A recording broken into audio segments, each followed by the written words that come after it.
Hi guys, ನಮಸ್ಕಾರ. ಇವತ್ತು ರಜೆ ಇತ್ತು, ಸೊ ಇದ್ದಿದ್ದೆ ಲೇಟ್ ಆಯಿತು.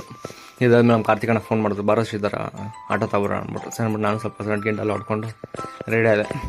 ಆಮೇಲೆ ಬಸ್ಸಲ್ಲೇ ಬರೋ ಅಂತ ಹೇಳಿದ್ದ. ಸೊ ನಮಗೆ ಬಸ್ ಬರ್ಗ ದುಡ್ಡು ತೊಗೊಂಡು ನಮ್ಮ ಅಣ್ಣ ಮನೆ ಟಿಫನ್ ಮಾಡಿಕೊಂಡು ಬೈಕ್ ತೊಗೊಂಡೋಗಿ ಗೇಟಲ್ಲಿ ಹಾಕ್ಬಿಟ್ಟು ಬಸ್ ವೆಯ್ಟ್ ಮಾಡಿದೆ. ಬಸ್ಸು ಬಂತು. ಬಸ್ಸಲ್ಲಿ ಹತ್ತಿ ಸೀದಾ ಡೈರೆಕ್ಟ್ ಮೆಜೆಸ್ಟಿಕ್ಗೆ ಟಿಕೆಟ್ ತೊಗೊಂಡೆ. ಮೆಜೆಸ್ಟಿಕ್ ತೊಗೊಂಡು ಇದರಲ್ಲಿ ಮೈಕ್ರಿ ಸರ್ಕಲ್ ಇಳ್ಕೊಂಡು ನಮ್ಮ ಕಾರ್ತಿಕ ಗಾಡಿನ ಚೆಕ್ ಮಾಡ್ತಾಯಿದ್ರು. ಅಂದರೆ ಗಾಡಿ ಸ್ವಲ್ಪ ಅಪ್ಸೆಟ್ ಆಗಿತ್ತು. ಸೊ ಕ್ಯಾನ್ಸಲ್ ಕ್ಲೇಮ್ ಮಾಡಿದರು. ಗಾಡಿ ಎಲ್ಲ ನೀಟಾಗಿ ರೆಡಿ ಮಾಡಿದ್ರು. ಚೆಕ್ ಮಾಡಿಕೊಂಡು ಹಂಗೆ ಕಾರ್ತಿಕನೂ ಸಿಕ್ಕಿ ತುಂಬ ದಿವಸ ಆಗಿತ್ತು. ಹಂಗೆ ಸ್ವಲ್ಪ ಲೈಫ್ ಬಗ್ಗೆಲ್ಲ ಸ್ವಲ್ಪ ಡೀಪಾಗಿ ಡಿಸ್ಕಸ್ ಮಾಡಿಕೊಂಡು ಸೀರಿಯಸ್ ಆಗಿ ಮಾತಾಡಿಕೊಂಡು ಅಲ್ಲಿಂದ ಹೊರಟಿದ್ದೆ. ನಾವು